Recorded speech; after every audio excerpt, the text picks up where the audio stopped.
Welcome back to the channel, friends. Today, we're talking about something that's been stirring up a lot of conversation.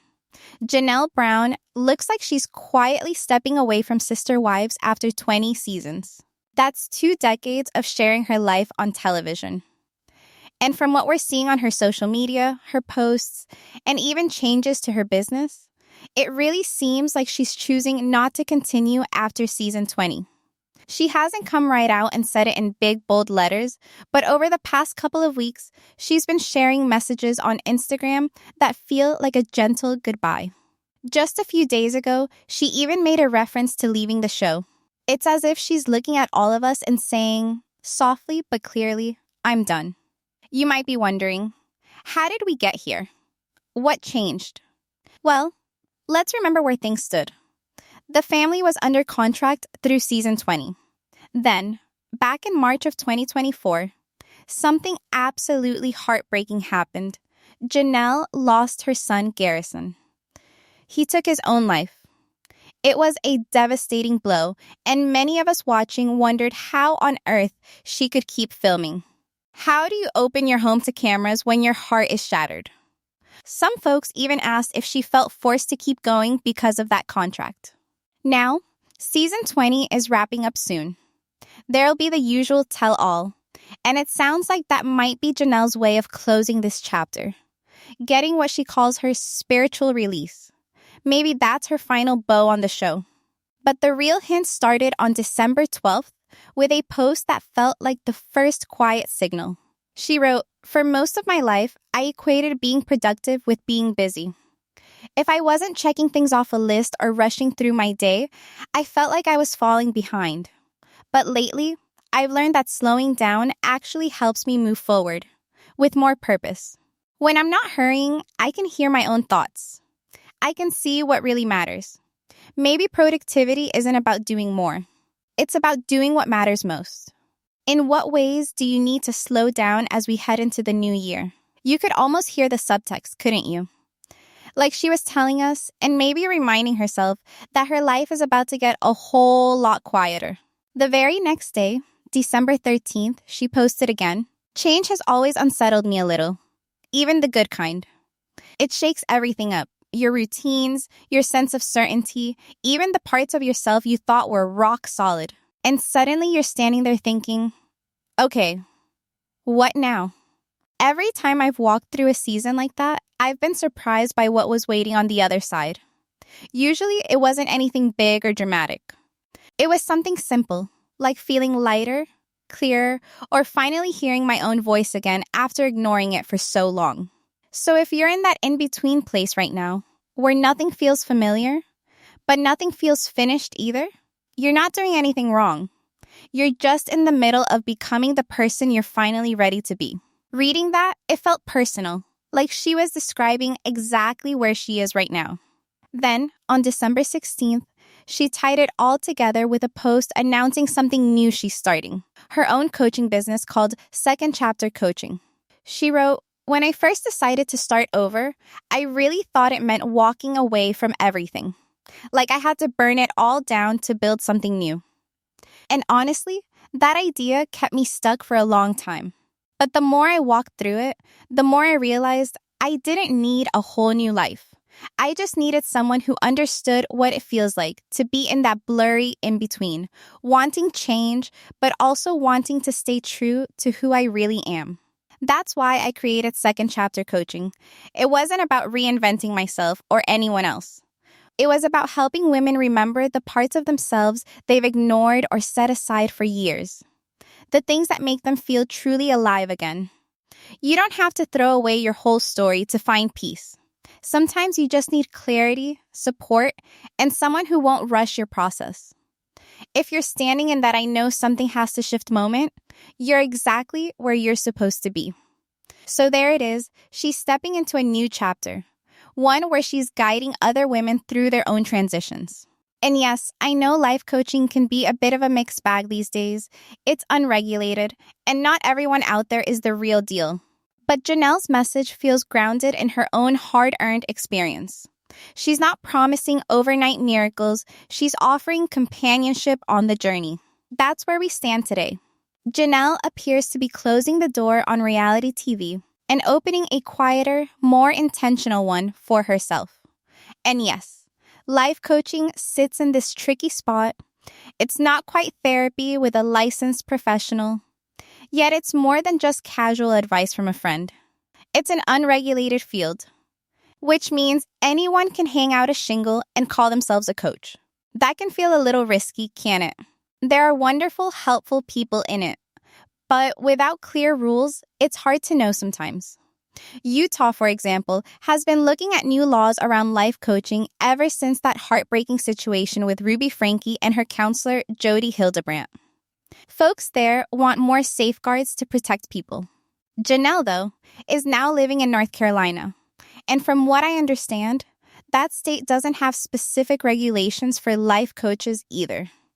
It's just one of those areas that's still evolving.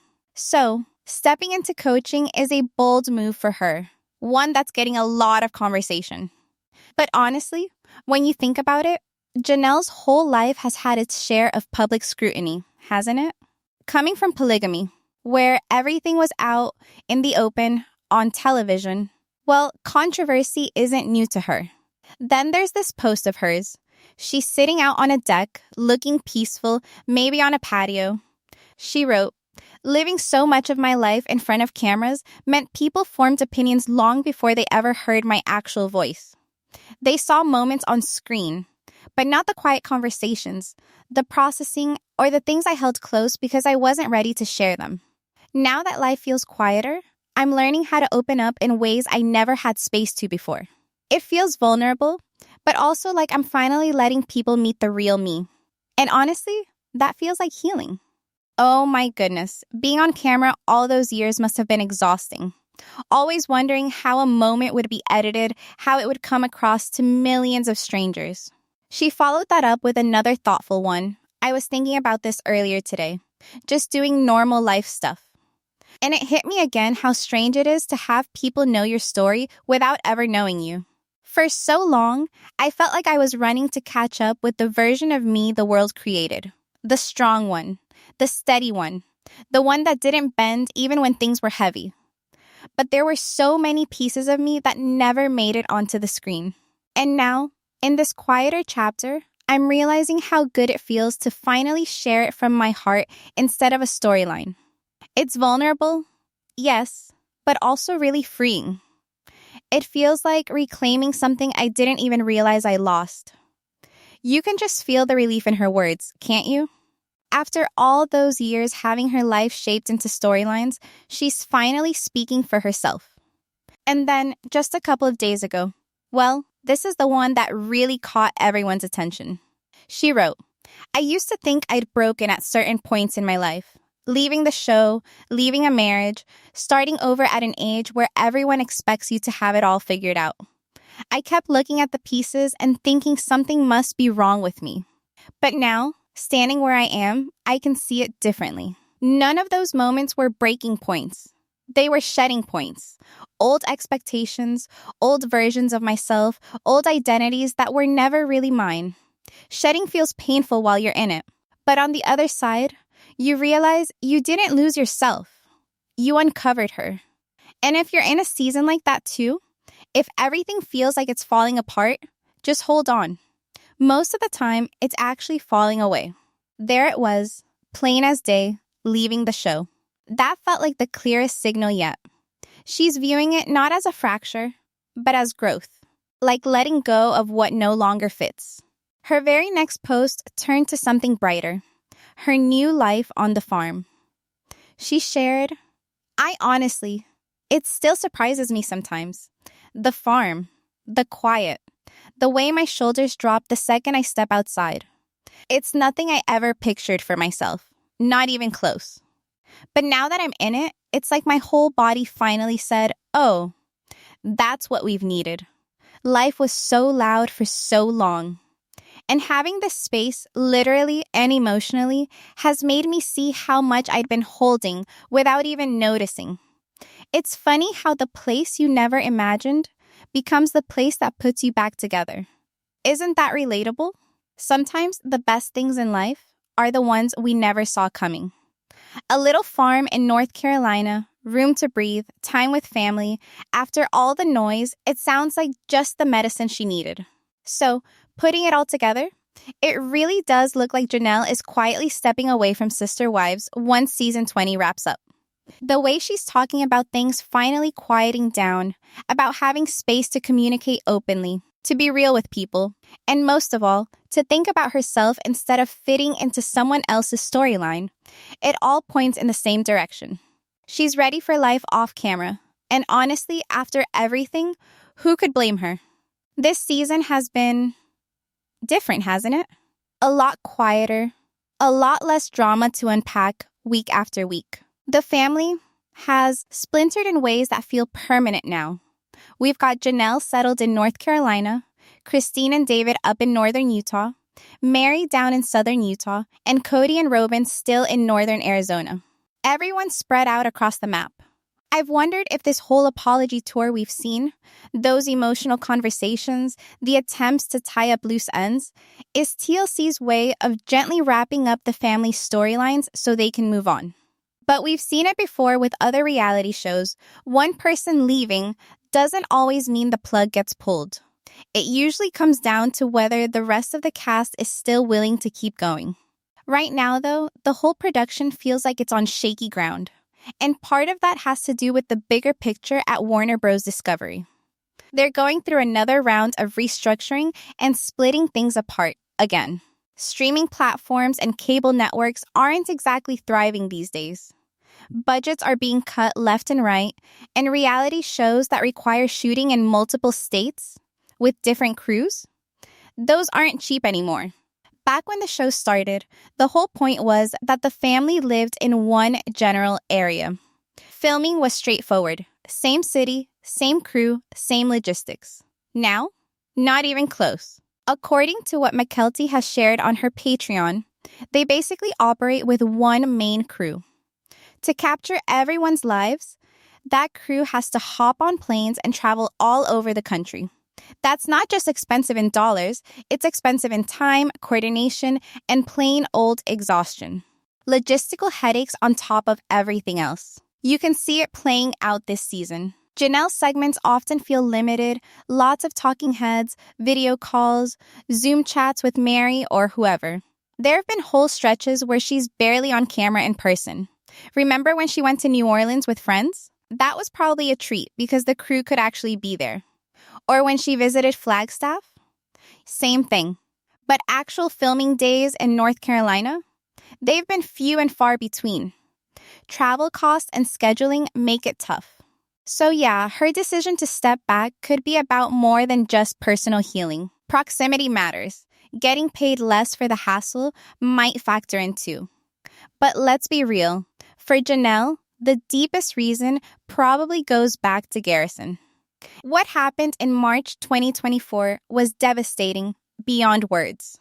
Losing a child is unimaginable, and then to have it tied so closely to the very show that put their family under a microscope, it's heartbreaking. Garrison had been so open about how unhappy the show made him, especially in those final months.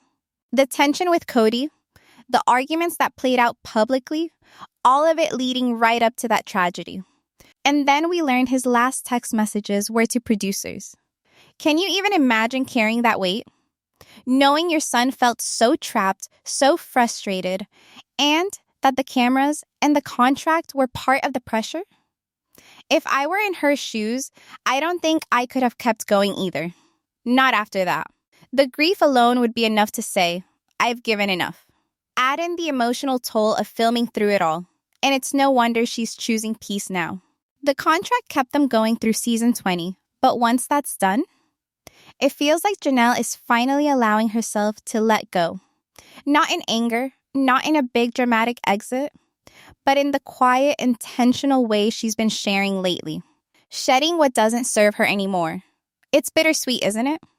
We've watched this family for so long, through the highs and the unimaginable lows. But sometimes the kindest thing you can do for yourself is walk away when staying would cost too much. And from everything she's saying, that's exactly what Janelle is doing. She's building something new, on her terms, in a place that finally lets her shoulders drop. And after all she's been through, that feels like the right kind of ending, and maybe the start of something gentler. So there you have it, friends. Janelle is still fulfilling that contract right now. She's showing up for the filming, the interviews, the tell-all that's coming up. Not because her heart's in it anymore, but because she has to see it through. That's a tough spot to be in, especially after everything she's carried these past couple of years. In the meantime, she's putting her energy into something brand new. If you check her Instagram these days, you'll see she's proudly promoting her coaching business, Second Chapter Coaching. It says right there in her bio, helping women in their second chapter reclaim confidence and design lives full of freedom and adventure. She's also listed as co-owner of Tada Farms, which just warms my heart thinking about her out there in the fresh air. The description of what she does is lovely. I walk alongside women in the second chapter, empty nesters, women navigating life transitions, and women ready for fresh starts, helping them reclaim confidence, rediscover passions, and design a life that feels free, adventurous, and deeply their own. Because the best chapters are often the ones written next. And she's already getting the word out with a free masterclass. It's called something like Make the Years Ahead Your Best Yet with Janelle Brown. She invites women to join her, TV personality Janelle Brown, it still says, for a session where you'll learn how to give yourself permission to reinvent your life, get clear on what you truly want, and move through big changes without feeling completely overwhelmed. It's scheduled for this coming Saturday, December 27th. From what I can tell, it's online, probably a Zoom-style event, and there are still spots open. No exact location listed because, well, it's right from the comfort of home. Now, I know some folks raise an eyebrow at big promises like that. Reinventing your life, finding total clarity, navigating change with confidence. It sounds wonderful, but it's a tall order. Life's messy, and healing takes time. Still, if anyone has walked through fire and come out the other side with hard-earned wisdom, it's Janelle. I genuinely hope this brings her joy and helps other women along the way. If she really is stepping away, and goodness, all those posts line up like they're telling one clear story, then a lot of us longtime Sister Wives fans are going to feel a little sad. She's been the steady, practical voice in that family for so long. The one who could look at a tough situation, roll up her sleeves, and figure out a plan. Watching her find her own peace now feels bittersweet. But I can't imagine her posting all of this, talking about quieter days, shedding old identities, finally speaking from her heart if she planned to jump right back in front of the cameras for season 21. That would feel almost cruel to her followers, like stringing everyone along. Janelle's never struck me as someone who plays those kinds of games. So yes, it sure looks like she's closing this chapter after season 20, after 20 seasons and more than 16 years of sharing her life with all of us. If anything changes, if we hear something different straight from her or the network, you know I'll keep you updated right away. But for now, it feels like we're watching a gentle, well-deserved goodbye. What do you think, friends? How are you feeling about Janelle possibly packing up and leaving Sister Wives after all this time? Does it feel like the right moment for her? Are you excited to see what she does next with her coaching and her farm life? Drop your thoughts in the comments below. I truly love hearing from you. And if you enjoyed this video, please give it a thumbs up. It really helps the channel. If you're new here or haven't already, hit that subscribe button and tap the bell so you never miss an update. Thank you so much for spending this time with me today. I appreciate each and every one of you. Take care, stay warm, and I'll see you in the next one. Bye for now, besties.